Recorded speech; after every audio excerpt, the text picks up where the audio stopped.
Est-ce que je travaille pour 500 € de plus ou est-ce que je m'occupe de mon fils? Et encore une fois, elle a fait son choix. J'aurais soutenu les deux. J'ai été évidemment très heureux qu'elle fasse ce choix-là. Voilà. Ils sont ceux qui explorent des mondes inconnus. Elles sont celles qui découvrent des chemins méconnus. Ils refusent de vivre une vie futile et ils rejettent les diplômes inutiles. Ils se disent pourquoi pas tenter l'entrepreneuriat. Créer une pensée différente pour mener une vie attrayante. En se créant leur propre aventure, ils laissent leur signature. Intelligents et diligents, on les nomme rebelles intelligents.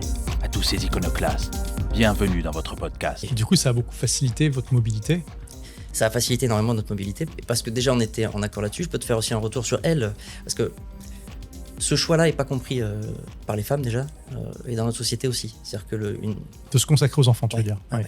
C'est mais tu vas rien faire, mais pourquoi tu... Enfin, c'est pas compris. Alors je vais pas prétendre avoir toutes les explications, mais elle a eu beaucoup de réflexions directes ou indirectes sur ce choix qui, selon moi, devrait être valorisé, voilà. Mais qui l'est pas, qui est même dévalorisé profondément, alors que je trouve ça très courageux. C'est clairement un métier d'être parent. Et donc c'est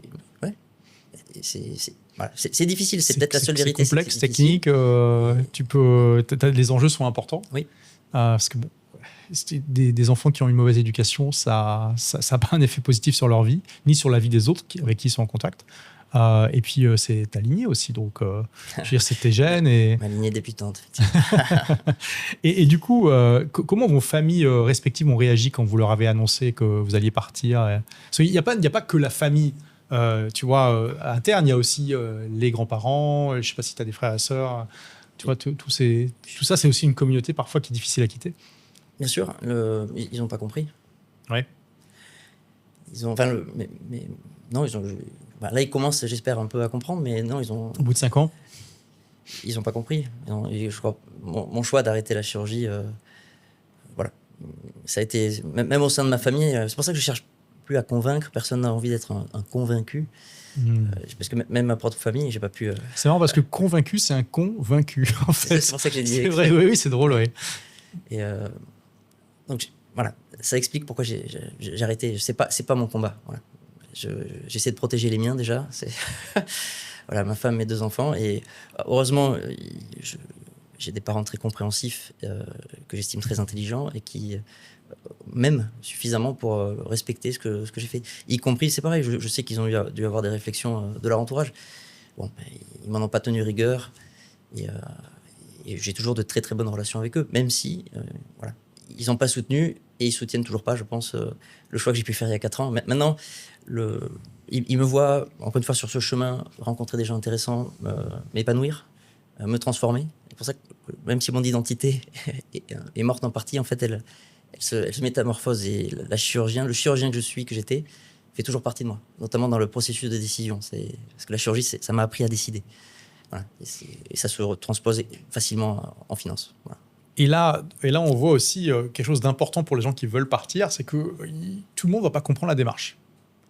Non. Et ça, c'est important. Voilà. Et c'est important aussi de se rendre compte qu'on ne peut pas plaire à tout le monde. Non. Et que, y a des gens qui nous aiment, qui veulent notre bien, mais qui ne vont pas comprendre exactement pourquoi on fait ça. Mais c'est la même chose dans l'entrepreneuriat. Hein. Souvent, les gens qui se lancent dans l'entrepreneuriat, ils n'ont pas forcément les entrepreneurs dans leurs proches à côté d'eux.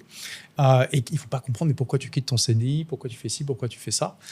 Il faut savoir faire la part des choses et se dire, OK, ce sont mes proches, je les aime, ils m'aiment, mais ils ne sont pas forcément...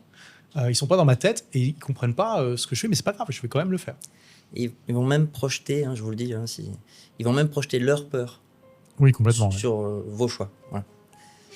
Bah oui. Et donc, il faut gérer ses peurs. Parce que, et gérer les peurs des autres. Et gérer. Qui sont projetés sur toi. Exactement. Voilà. Ouais. Et ça, voilà, mon parcours, c'est le même. On peut le retransposer sur plein de choix, plein de rythmes de vie. Voilà, les peurs de votre entourage, parce qu'ils vous aiment, parce qu'ils s'inquiètent pour vous, parce qu'ils n'ont pas envie que vous preniez une décision que vous regrettiez. Ils vont vous projeter ça, mais il va falloir l'encaisser en plus. Mais il faut rester dans le mouvement. Voilà. S'il y a un seul mantra là, que je vais répéter, c'est rester dans l'action. Et après, il faut mesurer évidemment les décisions que vous prenez avec un fameux rapport bénéfice-risque. Mais être dans l'action.